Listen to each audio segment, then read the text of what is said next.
ಬೆಲಪು ಗ್ರಾಮದಲ್ಲಿ ಆರೋಗ್ಯದ ಬಗ್ಗೆ ವಿಶೇಷ ಗಮನ ಹರಿಸಲಾಗಿದ್ದು, ಬೆಲಪು ಗ್ರಾಮದ ಪಣಿಯೂರಿನಲ್ಲಿರುವ ಆಯುರ್ವೇದಿಕ್ ಆಸ್ಪತ್ರೆಗೆ ಈಗಾಗಲೇ ಕರ್ನಾಟಕ ಸರ್ಕಾರದ ವೈದ್ಯಕೀಯ ಇಲಾಖೆಯಿಂದ 30 ಲಕ್ಷ ರೂಪಾಯಿ ಮಂಜೂರಾಗಿದ್ದು, ಸುಸಜ್ಜಿತ ಹಾಗೂ ಸಂಪೂರ್ಣ ಉಚಿತವಾಗಿರುವ ಆಯುರ್ವೇದಿಕ್ ಆಸ್ಪತ್ರೆ ಬೆಲಪು ಗ್ರಾಮದ ಪಣಿಯೂರಿನಲ್ಲಿ ನಿರ್ಮಾಣವಾಗಲಿದೆ.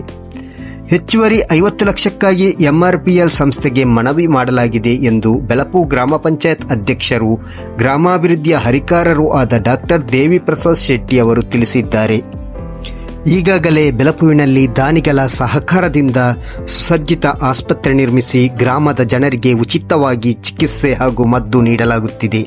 ಅದೇ ರೀತಿ ಅದಾನಿ ಸಂಸ್ಥೆಯ ವತಿಯಿಂದ ವಾರಕ್ಕೆ 2 ಬಾರಿ ಬೆಲಪು ಗ್ರಾಮ ಪಂಚಾಯತ್ನಲ್ಲಿ ವೈದ್ಯಕೀಯ ಚಿಕಿತ್ಸೆ ಹಾಗೂ ವೈದ್ಯಕೀಯ ತಪಾಸಣೆ ಹಾಗೂ ಮೆಡಿಸಿನ್ ಜನರಿಗೆ ಉಚಿತವಾಗಿ ನೀಡಲಾಗುತ್ತಿದೆ.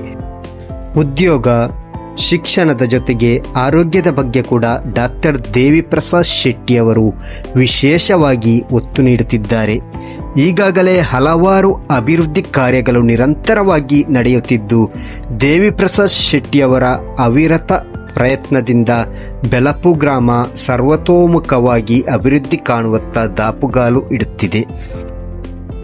ಬೆಲಪು ಗ್ರಾಮ ಪಂಚಾಯತ್ ವ್ಯಾಪ್ತಿಯ ಬೆಲಪು ಆಯುರ್ವೇದಿಕ್ ಆಸ್ಪತ್ರೆಯನ್ನು ಮೇಲ್ದರ್ಜೆಗೇರಿಸಬೇಕು.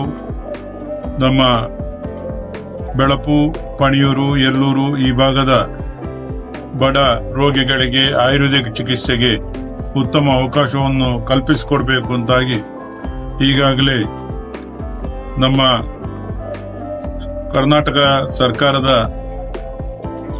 ವೈದ್ಯಕೀಯ ಇಲಾಖೆಯಿಂದ 30 ಲಕ್ಷ ರೂಪಾಯಿ ಮಂಜೂರಾಗಿದೆ. ಹೊಸ ಕಟ್ಟಡ ನಿರ್ಮಾಣ ಆಗ್ತಾ ಇದೆ. ಮತ್ತೆ ಎಂಆರ್ಪಿ ಅಲ್ಲಿಂದ ಪುನಃ ಒಂದು 50 ಲಕ್ಷ ರೂಪಾಯಿ ಅನುದಾನ ನೀಡಬೇಕು ಅಂತ ಮನವಿ ಕೊಟ್ಟಿದ್ದೇವೆ. ಅತ್ಯಂತ ಸುಸಜ್ಜಿತವಾದಂತ ಬಹಳ ಉತ್ತಮವಾದಂತ ಆಸ್ಪತ್ರೆ, ಆಯುರ್ವೇದಿಕ್ ಆಸ್ಪತ್ರೆ ಪಣಿಯೂರಿನಲ್ಲಿ ನಿರ್ಮಾಣ ಆಗ್ತಾ ಇದೆ.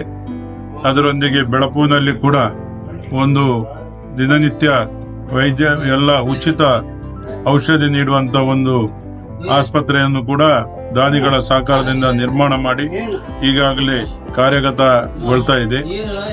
ನಾವು ವಾರಕ್ಕೆ 2 ಬಾರಿ ಅದಾನಿ ಸಮೂಹ ಸಂಸ್ಥೆಯಿಂದ ಉಚಿತವಾಗಿ ಎಲ್ಲ ಪರೀಕ್ಷೆ ಹಾಗೂ ಉಚಿತ ಮೆಡಿಸಿನ್ ಅನ್ನು ಕೊಡುವಂತ ಕಾರ್ಯಕ್ರಮವನ್ನು ಕೂಡ ನಮ್ಮ ಗ್ರಾಮದಲ್ಲಿ ಹಮ್ಮಿಕೊಂಡಿದ್ದೇವೆ. ನಮ್ಮ ಅಭಿವೃದ್ಧಿಯೊಂದಿಗೆ ನಮ್ಮ ಜನರ ಆರೋಗ್ಯಕ್ಕೂ ಹೆಚ್ಚಿನ ಮಹತ್ವ ಕೊಟ್ಟಿದ್ದೇವೆ. ಯಾವುದೇ ಒಂದು ಶುಲ್ಕವಿಲ್ಲದೆ ಎಲ್ಲ ಉಚಿತ ವೈದ್ಯಕೀಯ ವ್ಯವಸ್ಥೆಯನ್ನು ನಾವು ಕಲ್ಪಿಸಿದ್ದೇವೆ.